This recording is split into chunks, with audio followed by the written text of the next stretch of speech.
Guys, അപ്പോൾ അടുത്തൊരു വീഡിയോയിലേക്ക് എല്ലാവർക്കും സ്വാഗതം.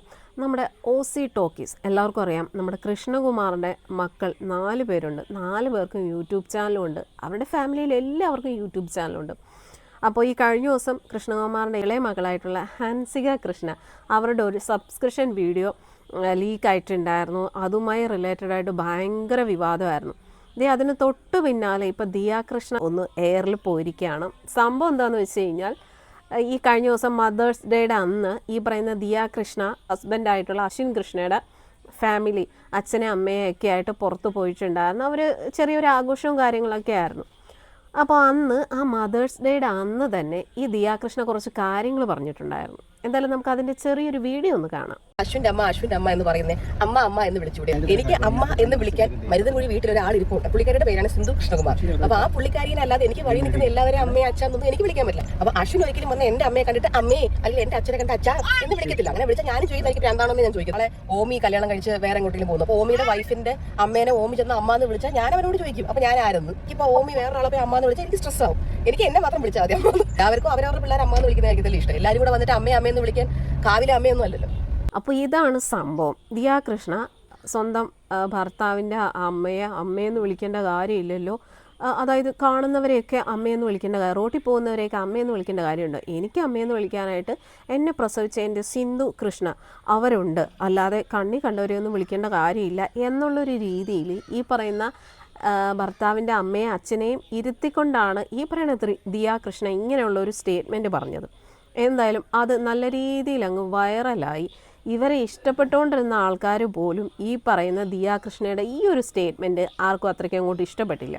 അപ്പോൾ ഇത് വലിയ രീതിയിൽ വിവാദമായി. അതും ഒരു മദേഴ്സ് ഡേയുടെ അന്ന് തന്നെ ഇങ്ങനെ ഒരു സ്റ്റേറ്റ്മെൻറ്റ് പറഞ്ഞത് വളരെ മോശം എന്ന് വെച്ചാൽ വളരെ മോശമായി. ഇവരുടെ ചാനലിൽ നിന്ന് കുറേ അധികം ആൾക്കാർ അൺസബ്സ്ക്രൈബ് ചെയ്ത് പോയി. കാരണം ആ ഒരു ദിവസത്തിൻ്റെ ഒരു പ്രത്യേകത അറിയാം അല്ലേ, മദേഴ്സ് ഡേ ആണ്. അന്ന് തന്നെ ഇങ്ങനെ ഒരു സ്റ്റേറ്റ്മെൻറ്റ് പറഞ്ഞത് ആൾക്കാർക്ക് അത്രയ്ക്ക് അങ്ങോട്ട് ഇഷ്ടപ്പെട്ടില്ല. അപ്പം അനിയത്തിയായിരുന്നു എയറിൽ, അനിയത്തിയുടെ ആ ഒരു സ്ഥാനം അങ്ങനെ ചേച്ചി ഏറ്റെടുത്തു. അങ്ങനെ ദിയ കൃഷ്ണ എയറിൽ പോയി. അതുകൊണ്ട് തന്നെ അനിയത്തിയുടെ കാര്യം അങ്ങനെ അധികം ആരും ഇപ്പം ചർച്ച ചെയ്യുന്നില്ല. അപ്പോൾ ദിയ കൃഷ്ണയ്ക്കൊക്കെ ഒരു വിചാരം എന്ന് വെച്ച് കഴിഞ്ഞാൽ അവരൊക്കെ എന്തോ വലിയ സംഭവമാണ്, അവർ വലിയ ശരിയാണ്, അവർ ക്യാഷുള്ളവരാണ്, അതിൻ്റേതായിട്ടുള്ള അഹങ്കാരം അവർക്ക് എടുക്കാം. ഇപ്പോൾ ഓരോരുത്തരുടെ ഇഷ്ടമാണല്ലേ എന്ത് വിളിക്കണം, അമ്മേ അച്ഛൻ അല്ല ഏത് രീതി വിളിക്കണം എന്നതൊക്കെ അതവരുടെ ഇഷ്ടമാണ്. പക്ഷെ അത് വന്ന് പറയുന്നതിൽ കുറച്ചൊരു മര്യാദ വേണം.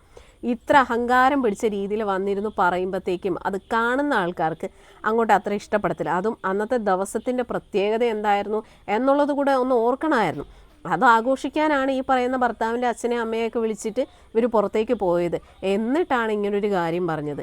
എന്നിട്ട് പറയുന്ന ന്യായീകരണം, ഞാൻ അശ്വിൻ്റെ അച്ഛനെ അമ്മയും ആൻറ്റി അങ്കിൾ എന്നാണ് വിളിക്കുന്നത്, അതുകൊണ്ട് അശ്വിന് പ്രശ്നമൊന്നുമില്ല. അതുപോലെ അശ്വിൻ എൻ്റെ അച്ഛനെ അമ്മയും ആൻറ്റി അങ്കിൾ എന്നാണ് വിളിക്കുന്നത്, ഞങ്ങൾക്ക് പ്രശ്നമില്ല, പിന്നെ കാണുന്നവർക്ക് എന്താണ് പ്രശ്നം എന്നൊക്കെ പറഞ്ഞിട്ട് നല്ല രീതിയിലുള്ള അഹങ്കാരം. അപ്പോൾ ഇത് ഇവരെ ഇഷ്ടപ്പെടുന്ന അല്ലെ ഇവരെ സപ്പോർട്ട് ചെയ്തുകൊണ്ടിരുന്ന സബ്സ്ക്രൈബേഴ്സിന് പോലും അത്രയ്ക്ക് അങ്ങോട്ട് ഇഷ്ടമായില്ല. അതുകൊണ്ട് തന്നെ ഇപ്പോൾ ഇവരെന്ത് വീഡിയോ ഇട്ടാലും അതിൻ്റെ താഴെയൊക്കെ എന്താ പറയുക നെഗറ്റീവ് കമൻറ്റാണ്. ഇപ്പോൾ ഇന്ന് അവരൊരു റീൽ ഇട്ടിട്ടുണ്ടായിരുന്നു, അശ്വിനും ദിയ കൃഷ്ണയും കൂടെ ഉള്ള ഒരു റീൽ, ഡാൻസ് റീൽ. അതിൻ്റെ താഴെ വന്നിരിക്കുന്ന കമൻറ്റുകൾ എൻ്റെ പൊന്നോ ഒരു രക്ഷയില്ലാത്ത കമൻറ്റ്. അതായത് ദിയ കൃഷ്ണ ഇപ്പോൾ അവർ പ്രഗ്നൻസിയൊക്കെ കഴിഞ്ഞു, ഡെലിവറിയൊക്കെ കഴിഞ്ഞതിന് ശേഷം അവർ കുറച്ച് ഒന്ന് വണ്ണം വെച്ചിട്ടുണ്ട്. അപ്പോൾ പല ആൾക്കാരും കമൻ്റ് ഇട്ടിരിക്കുന്നു, അശ്വിൻ്റെ അമ്മയാണോ ഇതെന്ത് വണ്ണമാണ്, ഇത്രയും വണ്ണം വെച്ചിട്ട് കൊള്ളില്ല, അങ്ങനെ ഇങ്ങനെയെന്നൊക്കെ പറഞ്ഞിട്ട് ഭയങ്കര നെഗറ്റീവ് കമൻറ്റ്. ഇതിൻ്റെയൊക്കെ ആവശ്യം ഉണ്ടായിരുന്നു? ഇവരെയൊക്കെ സപ്പോർട്ട് ചെയ്യുന്നത് നമ്മളെപ്പോലുള്ള ആൾക്കാർ തന്നെയാണ്. കാരണം ഇവരൊക്കെ എന്ത് വീഡിയോ ഇട്ടാലും അതിനൊക്കെ മില്യൺ കണക്കിന് വ്യൂസാണ്. കാരണം അത് കണ്ടിരിക്കാൻ ഒരു രസമാണ്. പക്ഷേ എന്ന് വെച്ചിട്ട് ഇമാതിരി അഹങ്കാര വർത്താനമൊക്കെ പറയുമ്പോൾ സൂക്ഷിക്കണം. ഇത്രയും സപ്പോർട്ട് ചെയ്ത ആൾക്കാർ തന്നെ ഇവർക്കെതിരെ ഇപ്പം നെഗറ്റീവ് കമൻറ്റുകൾ ഇടുകയാണ്. കാരണം ഇങ്ങനെയൊക്കെ വന്നിട്ട് അഹങ്കാര രീതിയിൽ സംസാരിക്കുമ്പോഴത്തേക്കും അത് അക്സെപ്റ്റ് ചെയ്യാനായിട്ട് ആർക്കും പറ്റത്തില്ല. എന്തായാലും ട്രോളുകളിൽ ഇപ്പം നിറഞ്ഞു നിൽക്കുന്നത് ആരാണ്? ദിയ കൃഷ്ണയും അനിയത്തിയൊക്കെയാണ് നിറഞ്ഞു നിൽക്കുന്നത്.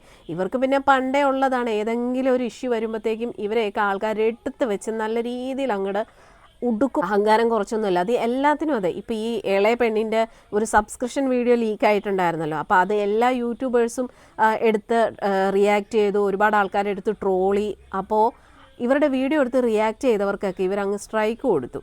അപ്പോൾ എനിക്ക് സ്ട്രൈക്ക് കിട്ടിയിട്ടുണ്ടായിരുന്നു. അതുകൊണ്ട് തന്നെ എനിക്ക് നല്ല ദേഷ്യമുണ്ട് ഇവരോട്. ഇവർക്കൊക്കെ എല്ലാവർക്കും യൂട്യൂബ് ചാനലുകളുണ്ട്, നല്ല വരുമാനവും ഉണ്ട്. നല്ല വരുമാനമുണ്ട് എല്ലാവർക്കും. അപ്പം അതിൻ്റെ ഒരു അഹങ്കാരം ഇവർക്കുണ്ട്. അപ്പോൾ ഇനിയിപ്പോൾ ഇവർ എയറിൽ കിടന്ന് പാറി പറക്കട്ടെ, കുടുംബത്തോടൊപ്പം അങ്ങ് എയറിൽ കിടക്കട്ടെ. അല്ലാണ്ട് എന്ത് പറയാനാണ് ഇത്രയും അഹങ്കാരം കാണിക്കുന്ന ഇവരെയൊക്കെ.